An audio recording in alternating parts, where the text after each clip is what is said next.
Hello and welcome to another Lost Dogs and Mixed Blessings. This one's going to be a little bit different. I'm taking this one on my own. Um, the way that I'm teaching on Sundays right now, and we have always taught for that matter, is chapter by chapter through the Word. So when you get a chapter that sometimes you need a little bit of time to marinate and just spend some time in it, I will consider doing a podcast like this just because I want to take time. And it's not that I can't take time on a Sunday. I have a very gracious church, but I do find sometimes there are topics which are worth just, like I said, taking some time in. This is one of them. Matthew 19, verses 1 to 15, we'll be talking about divorce. Now, this is a huge topic. It was a big deal back in the first century. It's a big deal now. And I want to take some verse by verse approaching to this whole thing. So I do have notes. It's like I prepared a sermon. So I'm going to be sharing like I prepare a sermon and like I share a sermon. If you have questions or comments, please leave them below the video. I'll answer them right away. And if you go to our church and you want to, ask me in person, you know where I am, I work in this office here. So hopefully this will just be a continued dialogue over something that's this important. So I'm just going to dive right in. Matthew 1 to 3. Now, when Jesus had finished these sayings, he went away from Galilee and entered the region of Judea beyond the Jordan. And large crowds followed him, and he healed them there. And Pharisees came up to him and tested him by asking, "Is it lawful to divorce one's wife for any cause?"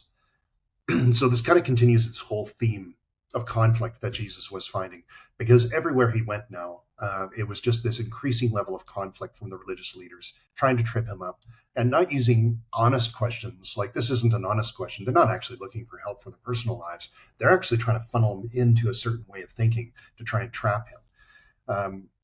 So divorce being a controversial topic back then, the reason why is because there was two main schools of thought. Okay, there's Rabbi Hillel, which is not halal. Okay, that's something different, and Rabbi Shammai. Now, both of them came from a very conservative or liberal point of view, and so there was one side or the other.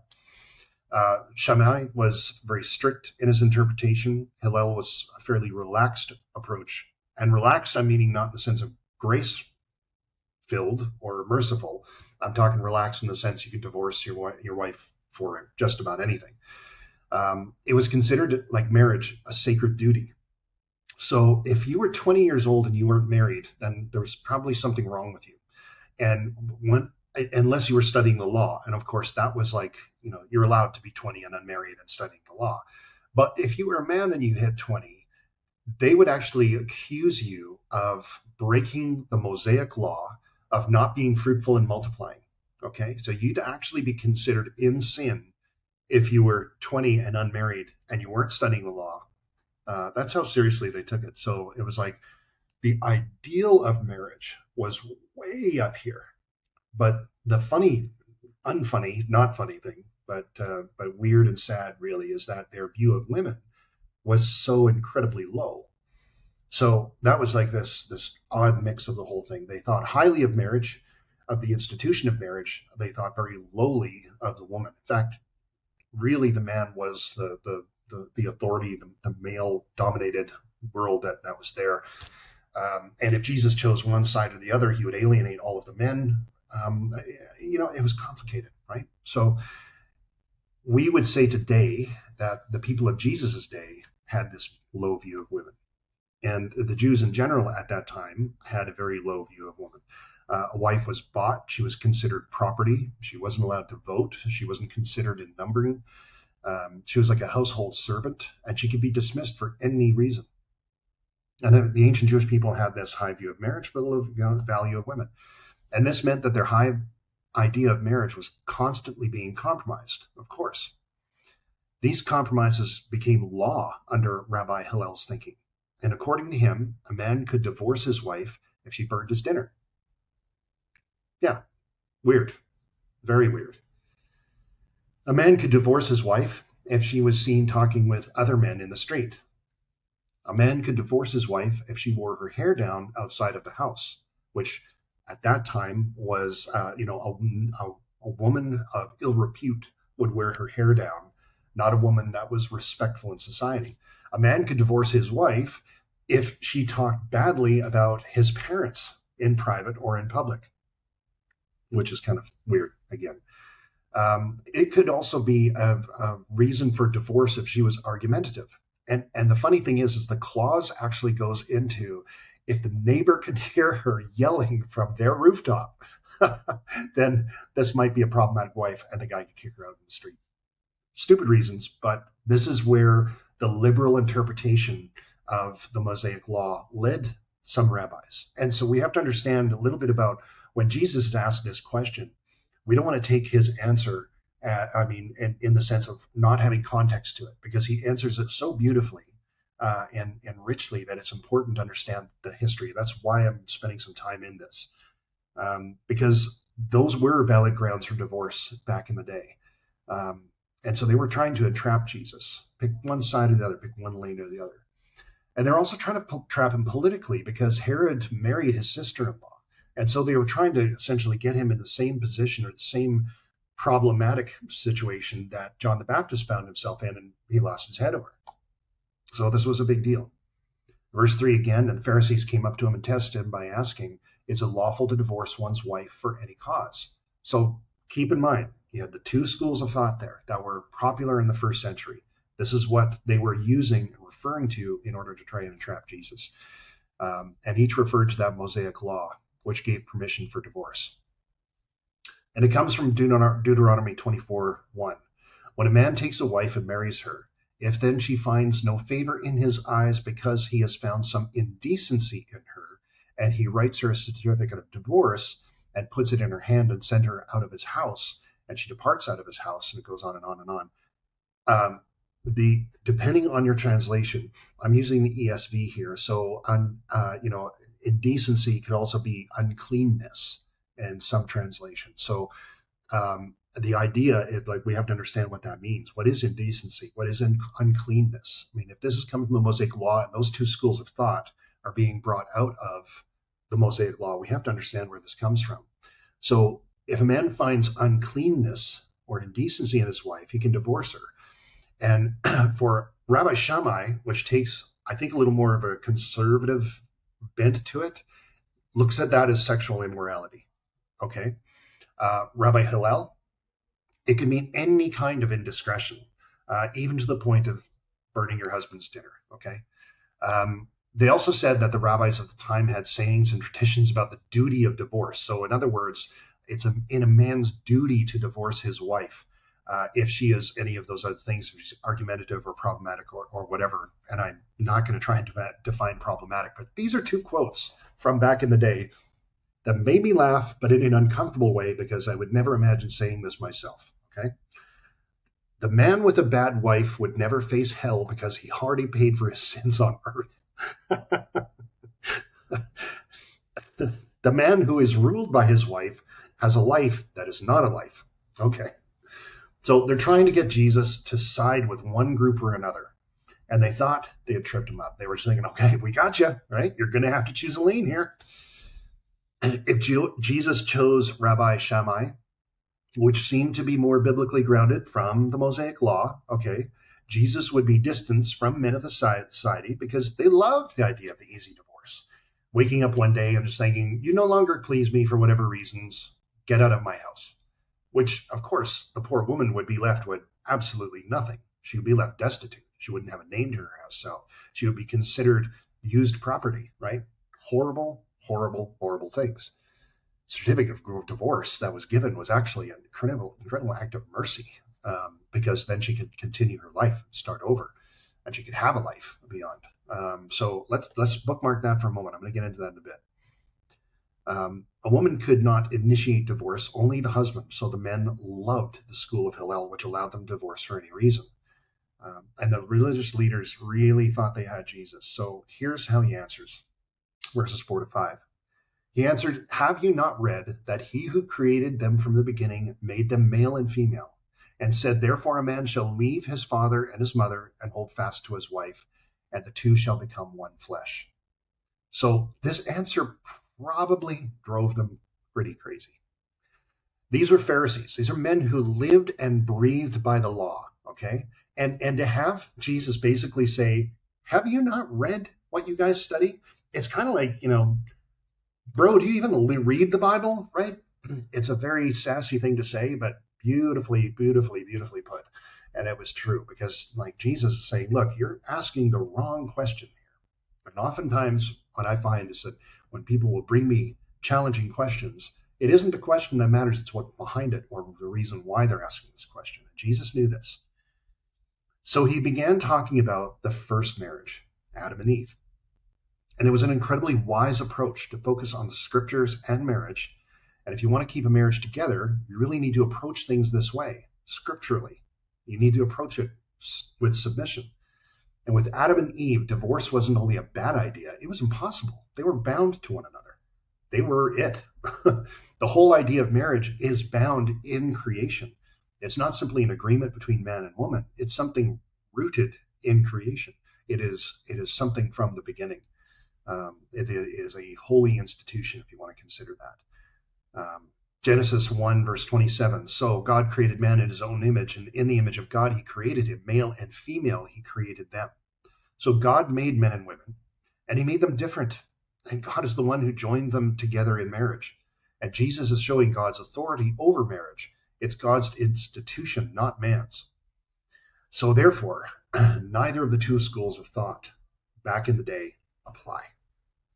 They can't, because they were schools of thought made by men for issues and situations made by men. And God's rule and God's authority and God's ideal for marriage happened in the very beginning with creation. It was a part of that.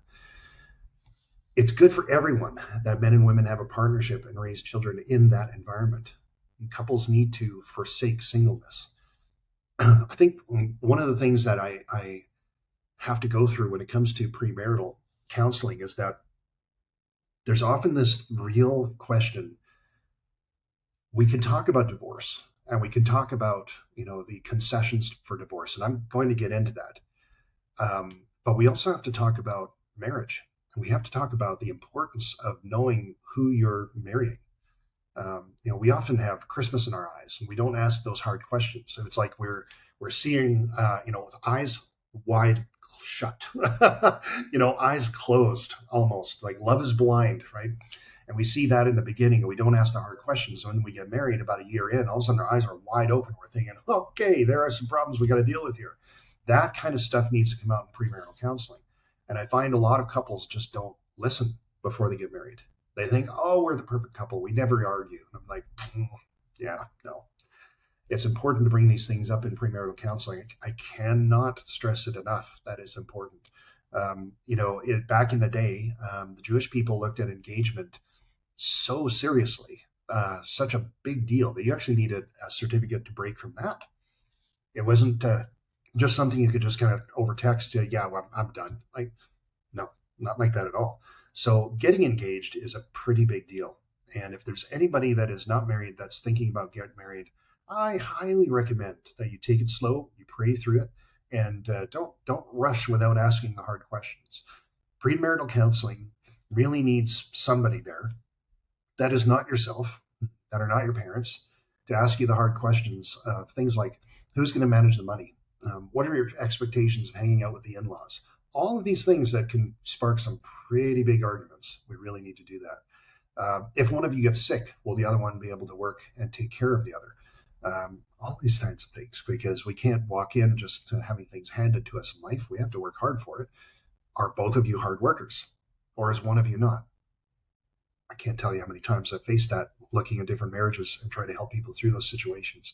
So sometimes what are the concessions for divorce is the wrong question to ask. It's really, what should I be thinking about before I get married, and how seriously I should take it? That's important, because a man shall leave his father and mother, and there has to be a separation from what came before and come together in a one flesh relationship. This is a process. The two shall become one flesh. And this unity is a fact and a process, and it never finally completed this side of heaven. It's important to recognize that two becoming one flesh isn't just a sexual thing, all right? That's maybe a third of it. Two becoming one flesh is that there's no longer an I and you, there's an us.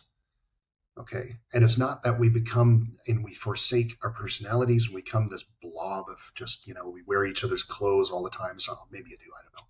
But anyways, all that being said is that one becoming one flesh is a very dynamic thing. You've got two people that are created differently. They're spoken of differently. You have two people that are different kinds. Men and women are different kinds. We are human, okay? But if you've known another woman or if you've known another man, I tell you right now, you know what I'm talking about. We're different animals, and so we react differently to things. So becoming one flesh takes work. It's not easy. It is not easy. It's easy to say. It's romantic to think about, and it's hard work to do over the span of a lifetime to stay married. So it is a process. And men and women as husband and wife, they are different. Adam and Eve were not the same, and it wasn't just in body parts. They're different people yet joined together as one. God gave women a different origin than men. That's important too. He created Adam out of the dust of the ground, and woman was different. She came after, and she did not come out of the ground. She came out of man himself, out of the side of Adam. Right? Different kinds. It's an important distinction because in Genesis, we find that men and women are different in creation. We have different sources in creation, different times and names in creation. So despite these differences, God calls husband and wife to come together as one flesh. Hard work. There's a line in Proverbs that I've always really liked, Proverbs 27:17, which is as iron sharpens iron, so one sharpens another. If you think of that process of iron sharpening iron, it is loud, it is messy, there's sparks. It's not easy. And anybody who thinks that it's going to be this soft, loving thing, maybe it will be at times, but I tell you, it will be fiery, and it will be difficult, and it will make noise. There's difficulty to find it, but once you've done that, as iron sharpens iron, you get a clean, honed blade that cuts well and does its job. So you take two things that are not alike and you join them together. It's hard work, but this is one of God's designs in marriage. It's for us to learn to love one another kind of person, not just another human being. And this is one of the theological reasons why same-sex marriage is not right before God. They are not examples of two flesh becoming one. Genesis 2:25, and the man and his wife were both naked and were not ashamed. A man should not become feminized, and a woman should not become masculinized. Okay? We are two different people. It should be like men and women are glued together, and becoming one flesh isn't only about a sexual union, it's the entire person becoming glued. And when you tear those two things apart, there's damage. And when someone comes in between that and tears things apart, there's damage, and it takes time to heal. So unity in marriage is one of soul, body, interests, and purpose. This is what marriage is. It's two becoming one. We can read in Ephesians 5 that there are different roles. We can sometimes happily stop at wives submit to your husbands and sit back and say, yeah, that sounds pretty good. But you got to read before it and you got to read after it. Before it, it says, submit to one another as unto the Lord. There's a mutual submission that goes on there in marriage, okay? Wives, submit to your husbands. And then it's husbands love your wives. No, husbands love your wives like Christ loves the church. And if you stop for a second and think what that means, that's death to self. It's putting an other person before yourself. Their needs, their interests. It's paying the hard prices for them and not yourself. Jesus died for us. We need to die for our wives. Not a physical death, but the emotional death, maybe 1,000 little deaths of choosing her over ourselves all the time. I kind of find if we love our wives like that, it gets easier for them to respect and submit. And sometimes we want them to go first, but I'm kind of thinking like maybe guys, we need to go first. Maybe the right answer is neither of us need to think that way. And men and women just do their jobs. Maybe that's becoming unity. Okay, I'm kind of getting off on a tangent there. But anyways, this wife is a part of you, husbands, and you should treat her well. All right. So in Ephesians 5, when it says you love your wife less than you're actually loving yourself, It's not about selfishness. It's just simply that, is that you are loving something that is a part of you, someone who is a part of you, united to you. You're loving your own self. That is how unified the idea of marriage is meant to be. That if you're loving your wife, you're actually loving your own self at the same time, because you're united, glued together, right, in that way. So when a man stops thinking about himself or his wife and starts looking at marriage as an us, then he's looking after the unity of marriage. And women have an instinctive desire for this. I really believe that. Men, we kind of have to learn it. Women desire closeness, to share everything, and men are often oblivious to it. But when the man gets it, the marriage can be revolutionized. Verses 6-7. So they are no longer two, but one flesh. What therefore God has joined together, let no man separate. And they said to him, why then did Moses command one to give a certificate of divorce and to send her away? So again, they're trying to trap him. Marriage is spiritually binding before God. It's not a special contract, and God expects us to honor what he has joined. So when we say our vows at the altar, we're making promises before family, before friends, the onlookers, the visitors, the guests, and the state. So it's legal, right? But more importantly, we're making promises before God. And what God has joined together, not the state, not the approval of family of friends or pressure of family of friends or anything like that, what God has joined together. So what does it take to break the marriage? Let's get into that. Because before the state, it's pretty easy. I mean, it's paperwork and time. It's not that big a deal from a state point of view. Before family and friends, well, it can be socially awkward for a while. People choose sides, and that's not easy, and that's difficult, and there's going to be some loss there. But in time, you can get through that. So why did Moses command to give a certificate of divorce? If it's really easy from those other aspects, or some easy and some not, but not difficult, why the certificate of divorce? I think it's the wrong question, because Moses never commanded divorce, not once. He allowed it. He was actually controlling divorce. So in other words, if your wife burns your dinner, I don't know why the guy isn't making her dinner in the first place, but anyways, that's a whole other side quest. But if the wife burns the dinner, you don't divorce her. That's really stupid. Okay? That's dumb. And we know that. And you're hearing this, and I know you know that's dumb. But Moses was trying to control divorce, so the guys who did think it was a good idea couldn't, and they had to work and be careful with who they kept betrothed to. This wasn't God's original intention. I mean, have you ever once heard of a married couple saying, well, we're going to get divorced in a few years. We're entering this. We're getting prepared. You know, I know you have prenuptials and stuff like that, but I mean, aside from all of that, other part of that conversation, think about it. Like, did you get into your marriage thinking that, well, we'll maybe last a few years?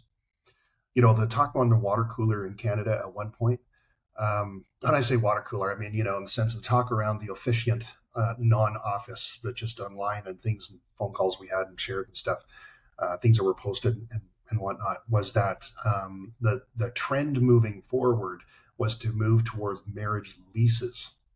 I kid you not. So this idea that you could sign a lease for 2 years for a marriage that would naturally dissolve legally and everything like that without a lot of expense, and without divorce or anything like that. And then you could choose to renew it. It sounds like a car. It doesn't sound like marriage. It's not from God's design, but that's the way the world is moving. This idea of temporary, of taking out the cost of marriage. Anyway, it's crazy, but people don't start off marriages that way. So why does it happen? Verses 8-9. He said to them, this is really important. He said to them, because of your hardness of heart, Moses allowed you to divorce your wives, but from the beginning it was not so. And I say to you, whoever divorces his wife except for sexual immorality and marries another commits adultery. We've got to unpack that, right? But divorce is never commanded, but it is permitted by God under certain circumstances. The ideal is that marriages stick together. But there is an allowance when human sinfulness and hardness of heart has made the ideal impossible. So, number one, hardness of heart that people have towards God. Let's face it. That's where this starts from. A hardness of heart towards God. If you wake up and you're having a hardness of heart towards God and you're no longer walking with him, if you're throwing it back in his face, if you don't go to church and all this kind of stuff, and your partner or your wife is going to church, thriving after the Lord, okay, you're having a hardness of heart towards God first. If that wife then says, well, I wish you were like the other men at church, she now has a hardness of heart. You see how we can have a hardness of heart towards God, and that's first where that develops. It develops in that sense of like, no, I don't want to listen to you anymore, Lord. I don't want to submit my life to you anymore. That's a hardness of heart toward God. You'd be even true in a Christian marriage. But the thing is like, I don't think you can be a bad husband or wife without being a bad Christian. I think if you're a good Christian, you're going to be a good husband and wife. And that actually should make us all think for a moment. Okay? The idea of, can you be a good Christian and be a bad husband and wife? No, you can't.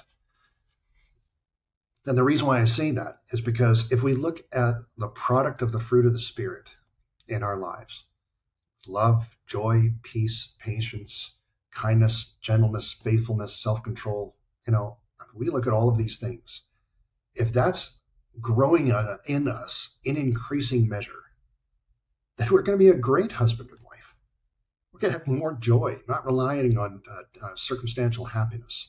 We're going to have more love, which is dying to self and loving someone even when you don't feel like loving them. You make a choice to love them when they seem unlovable. That's going to make a great husband or wife. Peace. Can you imagine not having argument in your house all the time because you are actually willfully choosing peace over strife and chaos? Right? Patience. I mean, in 1 Corinthians 13, we all hear from the weddings, it's like, oh, love is patient, love is kind, right? Those are the two pillars of love, all right? Patience and kindness. Can you imagine in those in increasing measure in your house? You're going to be a great husband and wife. So be a better Christian, and you'll be a great husband and wife. Where you start having a hardness of heart towards God, where you start being unloving, unkind, impatient, doomsday, not joyful, right? Because I'm not talking about unhappiness. I mean, we can be happy and unhappy. Sometimes you wake up and something happens and makes you unhappy. That's okay. That's normal. That's not what I'm talking about. I'm talking about joy. Joy is different, right? Because the opposite of that, I would think, may be despair. Something that's a bedrock level. And no matter what happens, you're always going to have a level of despair. You're going to automatically be fatalistic and think the absolute worst of every situation. That's not joyful. So all this to say is that how we approach God, the hardness of heart or softness of heart towards him, will 100% dictate the worker that we are, the husband that we are, the wife that we are, the minister that we are, right? Go down the list, the parent that we are. It's really, really important. Because there's something wrong in my relationship with God if I am not responsive to his commands as to how to be as a husband. There's something wrong in my relationship with him first. So that whole idea in Ephesians 5, just a little bit before, where it says, submit to one another as unto the Lord. There's a mutual submission that has to happen to the Lord there. Instead of the wife thinking like, well, I have to get my own way. I have to win. You need to shape up and all that kind of stuff. She should be focusing on, how can I be a better daughter of the living God? How can I be closer to him? How can I be more loving, more peaceful, more patient, more kind, gentle, self-controlled, etc.? But number two, the hardness of heart can also happen between the husband and wife, right? We like to think of the triangle, right? God, husband, wife, right? We all like to think about that. The hardness of heart can happen in any different direction on that triangle. And it can happen between the husband and wife. We know that. The heart of the offending party can become hard, and then will not do what needs to be done to reconcile. Well, I'm offensive, and I'm going to keep on hurting you, and you're just going to have to deal with it. This is who I am. That's a hard heart towards your partner. Really hard. But it also goes the other way. The offended party's heart can harden because it's hard to get past the offense, even when the other person changes. Okay? We've all been in that situation where somebody steps on our toes, it hurts, and we never let it go. Right? We never give them a chance to grow beyond it. It becomes someone else. And it's so important that if we're submitting towards God on a continual basis and having more submission to him, and he changes our heart to increase the fruits of the Spirit in our lives, we have to allow our husband or our wife to grow that way. And that takes forgiveness and releasing. Maybe not forgetfulness, but forgiveness and releasing for sure. The hardness of heart can be on both sides. I've seen this many times. There may not be physical abuse, but one person is just a bad husband or wife, and they mistreat each other. They wear spouses down with 1,000 small cruelties inflicted over years, and one day the offended just walks out and never comes back. That sure wakes the offender up. Oh my gosh, I'll change. I'll do anything, right? I'll do anything to get you back. Sometimes it's just a little too late. Who can blame the offended party if they've been worn down over decades or years or months or however you want to factor all of that in? The problem is a hardness of heart. And this is where things get messy. Because when we're talking about issues of emotional, physical, spiritual, financial, sexual abuse, right? Throw spaghetti over a wall of any kind of abuse you want, it gets complicated. Fellowship is broken. There's things that happen that are, really difficult to get over. When you have intimate partner abuse, there's someone that you should trust with your life in every way, shape, and form betrays you and abuses you. It's hard to get over that, but I'm going to touch on that in a moment. Verse 9 says, "And I say to you, whoever divorces his wife except for sexual immorality and marries another commits adultery." So Jesus is interpreting the word uncleanness from the law of Moses, and it has to do with sexual immorality. So the ancient Greek word translated here is porneia. It is a very broad definition. It's a large span of sexual impropriety. So we automatically think that sexual immorality, when Jesus says this, if there's like an actual sexual act between my husband or my wife and another person, that's grounds for divorce. But it's actually a broader term. And this is one of the reasons why I wanted to just kind of let this marinate for a while. Instead of just kind of blasting out information and just saying, yeah, this is what it is. Okay, I'm not the expert on this, not in any way, shape, or form, but I'm just going by what I see in the word. So if you want to take the term porneia, this is where we get the terminology of pornography. So how do we define that exactly? See, we're living in a society right now where polygamy is highly accepted. And that may sound really weird to hear, but just consider this for a moment, okay? If you're a man and you are lustfully looking at other women, and it could be on an Instagram reel with scantily clad women. I use scantily like I'm 100 years old, but you know what I mean, right? If you are looking at full-blown porn itself, are you not in some ways becoming one flesh with those images? Right? Is it not that you're committing adultery on your wife with that, but it's hidden? Nobody knows about that. That's your own private sin, right? But in God's eyes, that is adultery. That, technically, porneia, is grounds for divorce based on what Jesus is saying. But that's not physical contact with another man or a woman. That's something up here. And I think that's why when Jesus says, it's like, if you look lustfully, you are committing adultery. So you see how all of a sudden the terminology just kind of gets a little more broad. If we take one soundbite, one line out of the Bible, like God hates divorce, out of Malachi, and we don't understand why he hates it, okay, then we can use that to manipulate people, to be in a stay and pray mentality. I think there is some danger there. No, not some. There is danger there. And the danger is just this. When we get to a place where somebody is committing a divorce, and I'm taking God certified, for lack of better terms, worthy divorce issue, okay, and it stays hidden and we don't do that, are we not the husband of more than one wife? I mean, you see where the trickle effect goes down here. If you have an elder or a deacon or a pastor that is, watching porn, do they then, under 1st and 2nd Timothy and the rules that we have for running the church, do we not all of a sudden have people who are no longer husbands of one wife? Oof, that's a sticky issue, isn't it? But that's the broad issue that we have to tackle here. That's why this is something that I was hesitant to share on a Sunday morning, simply because it's going to take time for us to process this. When we just look at the word for face value, sexual immorality, okay, That's one thing. When we start looking at what it actually meant in the original language, pornea, where we get pornography, where we get porn, all that kind of stuff. And you might think, okay, yeah, the men are really bad. Men are really bad. But you know what? Women do this too.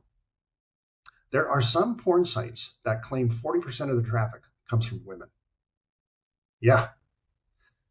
How many of you watched Bridgerton? Okay. Don't respond in the comments. That is 100% softcore porn designed for women. Okay. Sexual immorality. How many of you read 50 Shades of Grey? Okay. I am trying to poke the bear here because we need to understand how pervasive this is and how much forgiveness we need. And maybe cutting your spouse a little slack and understanding that mercy triumphs over judgment. So when we get into these places where we start fighting and angling for, well, what's a worthy thing of divorce? We're going to talk about sexual immorality. Talk about all of it. Okay. You know, I remember one pastor that I knew, he was adamant that his kids would never watch Harry Potter. Okay. And I thought, okay, I mean, that's, sure. I get it, right? Witchcraft, all kinds of things. No problem. I understand that. And then I asked him immediately, have you let your family watch Pirates of the Caribbean? Oh, yeah, they're great movies. I mean, they're swapping immortality like it's a glass of water, right? There's witchcraft throughout this. I mean, I can't remember one of the movies was like, so steeped deeply in witchcraft that you couldn't avoid it. And yet somehow that was more acceptable in Harry Potter. I've heard the term seething out gnats and swallowing camels being the same idea. We're reading about those little things in our juice, to seed them out, but we're going to swallow a camel while nobody's looking. So you get my idea, right? It's a broad term. When we say that sexual immorality is a cause for divorce, it's not just a man and a woman shacking up somewhere or a woman and a man shacking up somewhere. It can be what you do with your phone. I hate to break it to you guys, but it is that technically under pornea, that comes into it. That's the Greek term. Okay. So we have to take that very seriously, very seriously. And it's one of those things that is unspoken. Anyway, let's move on. I don't want to beat a dead horse.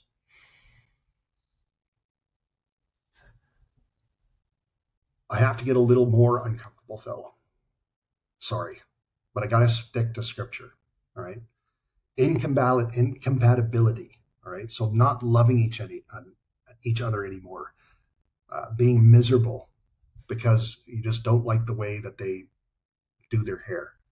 Sorry, those are not grounds for divorce. They aren't. Though a man or a woman who is being abused in a marriage would never be bound to an abusive spouse. See, we have to look back at what it means to be abandoned by an unbelieving spouse. Okay, this is 1 Corinthians 7:15. But if the unbelieving partner separates, let it be so. In such cases, the brother or sister is not enslaved. God has called you to peace. This is such an important one. I mean, you can't get past it for a lot of things that happen today. And that happened back then. All right, I'm going to read it again from 1 Corinthians chapter 7, verse 15. But if the unbelieving partner separates, let it be so. In such cases, the brother or sister is not enslaved. God has called you to peace. So this leaves us with two biblical permissions for divorce. Two reasons where God would consider the marriage dissolved. I have to get a little uncomfortable. Like I said, I got to deep into this, but we got to stick to scripture. So you have to look back on what it means to be abandoned by an unbelieving spouse. Can someone who beats his wife and kids truly be a follower of Christ? They may play the part, they may go to church, but in their hearts, are they really believers in Jesus? This is sort of what I was alluding to before. Are the fruits of the Spirit in increasing measure observable in their lives? If you got a guy who's beating his wife and children, I don't know that man knows Jesus. I'm sorry. I don't. I mean, is he truly submitted? Because no one who follows Jesus is truly going to do that.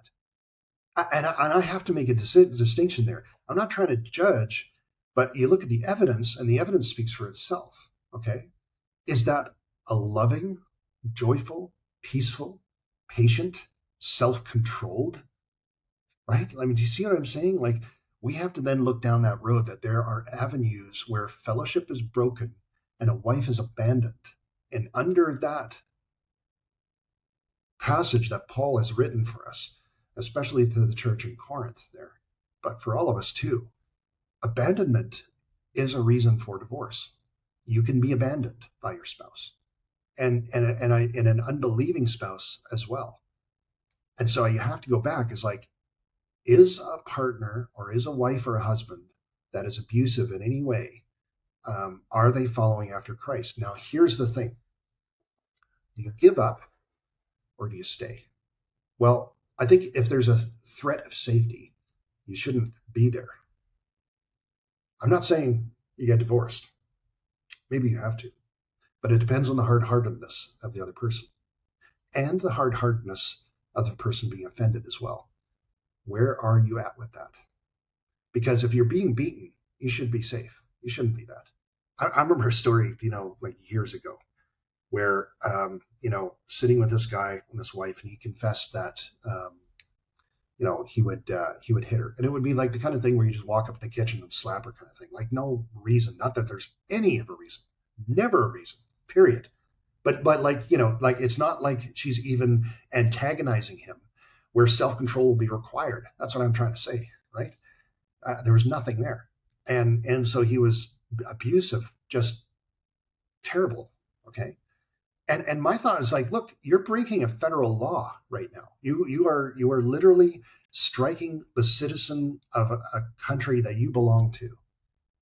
Should we call 911 and have you arrested? I mean, if somebody did that to me on the street, I would call the police, right? Why is it allowable within the home? It shouldn't be. So you see, when a wife is in that situation, you can't just say, well, honey, just go back and pray to the Lord and you're going to be fine tonight. She'll probably get her butt kicked. And you want to make sure that she's safe. And he's safe, because violence, emotional abuse, and the whole gamut of it goes both ways, for sure. So sometimes the spouse needs to be made safe in order for any reconciliation, if it's to happen, for any reconciliation to happen at all. And that, I think, is a challenge of leadership. Are you willing to stand up and be a leader and say, we need to change things up here? Verse 9, and I say to you, whoever divorces his wife except for sexual immorality and marries another commits adultery. So Jesus was speaking directly into a situation that was happening. People were in terrible situations, and while not getting divorced, they opted to separate and choose celibacy and living apart. Okay? So this goes back to the husband of one wife thing. So let's paint a picture, right? I don't know of this situation. I'm kind of making it up. But let's paint a picture where you all of a sudden you have a wife and a husband, and they decide to separate, okay? And that separation comes by, however means. They just decide to separate. They're living apart. Now, if they're going to work on their marriage, okay, then they're getting counseling, right? This is for a time. You can even consider it a trial separation, where it's like if you can't live in the same house without being emotionally slaughtered every day, all right, sometimes a trial separation can help. Let your nervous system recalibrate, right? Get some counseling, learn how to date one another. But there's always this idea that you're going to get back together again. That almost never works, but it is an option, okay? Usually when people get to that point of, moving into another bedroom or moving into another place, they're already gone. Okay, they're looking for the excuse that doesn't make them look bad. That's what I found. Maybe a little bit of jaded, but after as many years in ministry as I've been in, you start to see the truth for what it really is. People leave before they've left, if that makes sense. And Paul's warning about undoing the past regarding these biblical principles. So let's paint this picture again. You got a guy and a girl. They met. They fell in love. They separate. Okay, and while they are separated, suddenly they start dating somebody else.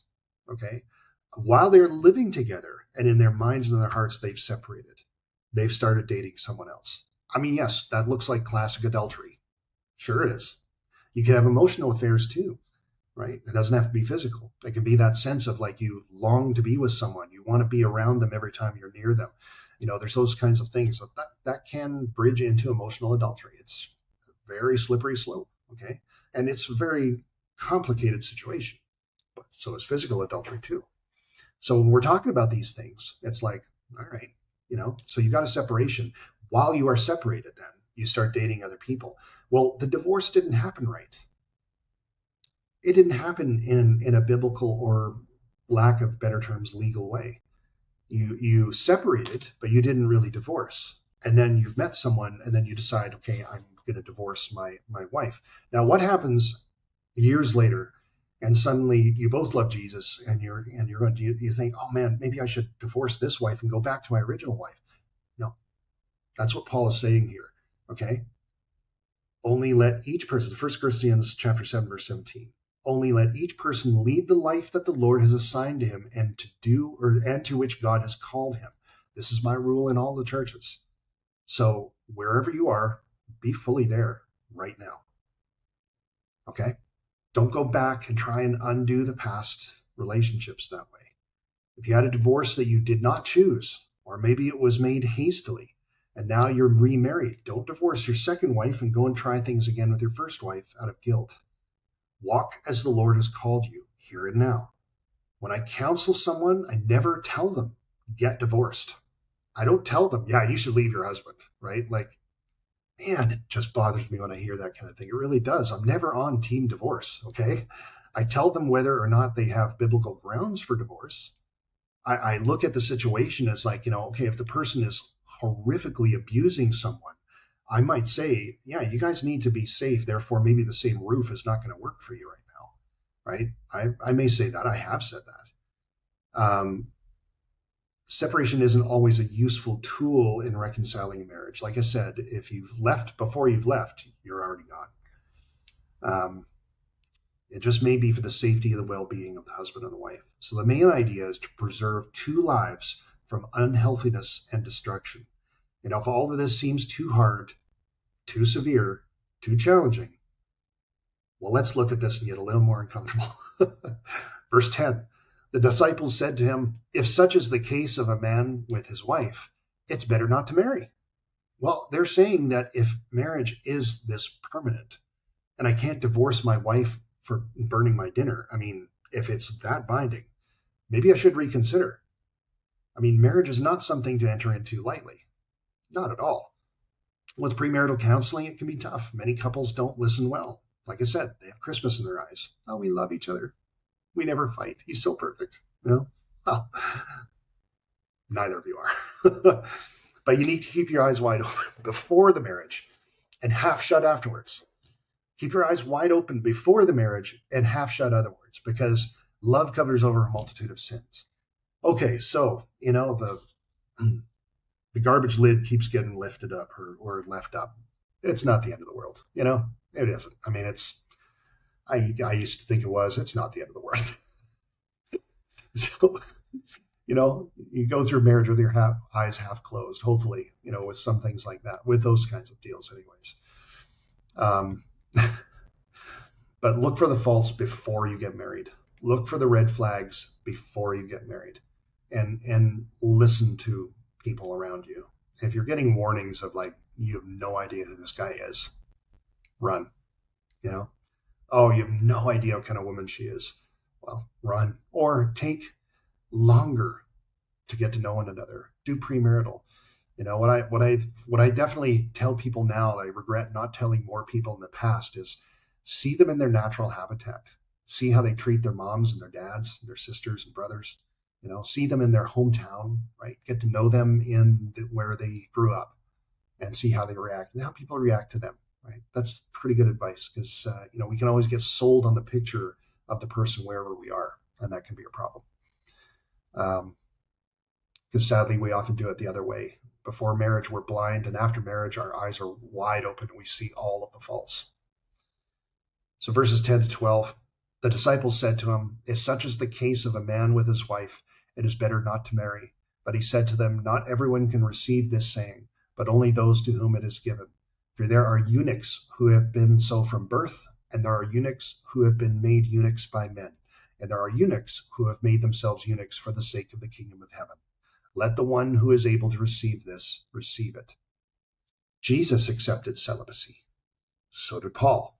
Now, as far as we know, and this is an arguable topic that doesn't matter about anything, Paul likely was married. He couldn't have gotten to the position that he was in without being a married man. As I said before, over the age of 20, and especially when he's in religious leadership, he would have been married. We don't know what happened. We don't know if she was divorced or that they were divorced. We don't know. We really don't. We don't know if she died through illness or other means. We have no idea. But Paul was celibate by choice. Okay. He lived his life in ministry as a single man. There are some who are physically unable, right? You're through a genetic thing that you're a eunuch from birth. Okay. That's pretty rare. All right. And then there are some who are made eunuchs by others, and this is through punishment and torture. Thankfully, this happened a lot longer ago. But anyway, there are some who choose it. There are some who choose a life of ministry over a life of marriage. And not that you can't have marriage and ministry, of course you can. I do, right? But there are some who choose ministry over marriage, and therefore they choose celibacy, right, in order to not be in sin. I think the other thing, though, is that the one who is unmarried because of calling should be holy in both body and spirit. So you're not saying, well, I'm going to be celibate and I'm not going to have a wife, but I'm going to sleep around. That is not what's going on here. What should be said. They should be at peace with celibacy. That's what Jesus is trying to say. If you can hear this, you're going to hear it, right? It shouldn't be a constant torment. And that's where God's calling us out. I think it's like, look, if you're choosing celibacy and you're choosing that single life and you're in constant torment of you just want to get married, it's like, get married, okay? Do it. It's great, right? But you don't want to live in the prison of that in between of not having one or the other. If you're not at peace with being one or the other, and you can't have both. So this is a long talk about marriage and divorce, but I think what it comes down to is that we have to treat divorce with a lot of grace and a lot of mercy, because life is extremely messy. The two reasons for divorce that are biblical grounds both have very broad interpretations. Sexual immorality does not only mean, okay, a husband sleeping with another woman other than his wife. It does not only mean a wife sleeping with another man other than her husband. Okay. And by sleeping, obviously, I mean sexual relations. Okay. So that's not only sexual immorality. Pornography. Okay. Cheating on your husband or your wife with your mind, with your eyes. Grounds for divorce from a biblical point of view. Is that a recoverable thing? Of course. Is sexual immorality something that you can recover from in marriage? Of course. Absolutely. You can choose to stay together. There's no command to divorce. That is not it at all. There's a concession, and that's a big difference. Okay. The idea of, an unbelieving spouse abandoning another. Well, if there's physical abuse, that's abandonment. If there's emotional abuse, that's abandonment. If there's financial abuse, that is abandonment. It's control, right? It's domination. There's a number of things that are purely demonic that are involved in that. So these are broad terms. It is not this is not a video on how to excuse yourself from your marriage. No. If anything, it's that so we can understand better what the Bible says, and particularly what Jesus was saying in Matthew chapter 19, verses 1 to 15. About divorce, but it's also taking in context what the New Testament says about it, what Paul says in Corinthians. Life is messy. If you are being abandoned, okay, and you have an unrepentant spouse that is not listening, is not changing, sees no desire for change in any way, all right, you've been abandoned. You have. And you could scripturally divorce that spouse, okay, out of abandonment. True story. But if there's sexual immorality and there's been betrayal and there's going to be no working to make that right, there's no repentance, like they've actually left you for someone else, well, that is a legal reason for divorce in the Bible. It is. But keep in mind, that involves porn. So here's the thing. We have to appreciate this, again, deeply and mercifully. I remember I could share this one situation, but I'm obviously not going to share a situation, place, or names. There was a guy who I was counseling, and his wife cheated on him. And he came to me and he was like, I want to beat the guy up. I was like, okay, all right. Well, so what do we do? And he thought for a second. He thought for a minute, a little minute more. There's just a lot of silence. And he said, I've been away from home too much. I went, yep. And he started to see the wheels are turning, that it wasn't the guy's fault. Okay. He was just a bystander, right? He was caught in a web. But then the guy started realizing it might have been a web that he created, that his wife fell into because she was lonely. She was abandoned. Okay. And now the guy was saying, I need to be home more. I need to forgive her. I'm like, yep. So just because we look for legal ways to divorce in the Bible, it should not be to like, how can I get rid of this person or get away with it? We should approach things with a submitted heart to God, a softened heart towards him. Try and become more like him instead of trying to change your spouse the way you want them to be.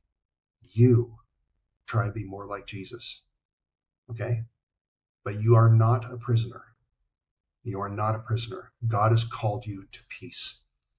I'm going to look for that one more time because I think that's worth reading as I end here. And there are great ministries out there to help you if you're in an abusive situation. And I will leave some links below here too. 1 Corinthians chapter 7, verse 15. But if the unbelieving partner separates, let it be so. In such cases, the brother or sister is not enslaved. God has called you to peace. So let's move on together in unity and in a marriage in one flesh, and understanding that it means way more than physical. You can't be an emotionally abusive person and think that you're bonding in one flesh. You can't be a spiritually abusive person and think you're bonding in one flesh. You can't be a physically abusive person and think you're bonding in one flesh. It takes a mutual submission to the Lord. Wives, submit to your husbands. Husbands, love your wives. I'm going to stop right there because there's a lot of side questions that I could go on, and maybe I'll continue another day on. But for now, you are called to peace. You are not enslaved. So fight. Fight for your marriage. Fight for it. Be blessed.